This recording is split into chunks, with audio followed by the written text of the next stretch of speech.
மாவட்டத்தில் மகா சிவராத்திரி மற்றும் முகூர்த்த தினத்தை முன்னிட்டு மல்லிகைப்பூ கிலோ 2000 ரூபாய்க்கு விற்பனையாகிறது. ஆண்டிப்பட்டி மலர் சந்தையில் கடந்த சில நாட்களாக 500 ரூபாயாக இருந்த மல்லிகைப்பூவின் விலை இன்று அதிரடியாக உயர்ந்து கிலோ 2000 ரூபாய்க்கு ஏலம் எடுக்கப்பட்டு விற்பனையானது. அதேபோன்று பிச்சிப்பூவும் கிலோ 2000 ரூபாய்க்கு ஏலம் போனது. மேலும் செவ்வந்திப்பூ கிலோ 300 ரூபாய்க்கும், அரளிப்பூ கிலோ 400 ரூபாய்க்கும், கனகாம்பரம் 600 ரூபாய்க்கும், செண்டுமல்லி, கோழிக்கொண்டை பூக்கள் தலா 100 ரூபாய்க்கும் விற்பனை செய்யப்படுகின்றன. பூக்களின் தேவை அதிகரிப்பால் அதன் விலை மேலும் உயரக்கூடும் என்பதால் வியாபாரிகளும் விவசாயிகளும் மகிழ்ச்சி அடைந்துள்ளனர்.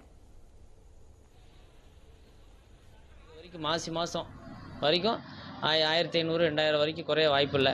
பிச்சிப்பூ அதே மாதிரி தான் 1500 2000 வரைக்கும் வாய்ப்பு இல்லை.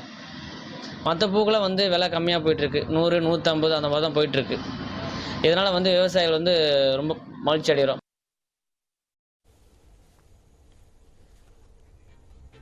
கன்னியாகுமரி தோவாலை மலச்சந்தையில் மகா சிவராத்திரியை ஒட்டி தாமரைப்பூவின் விலை 5 ரூபாயில் இருந்து 50 ரூபாயாக உயர்ந்துள்ளது. இதேபோல் 50 ரூபாய்க்கு விற்கப்பட்ட வில்வ இலை இன்று 200 ரூபாய்க்கு விற்பனையாவதால் வியாபாரிகள் மகிழ்ச்சி அடைந்துள்ளனர்.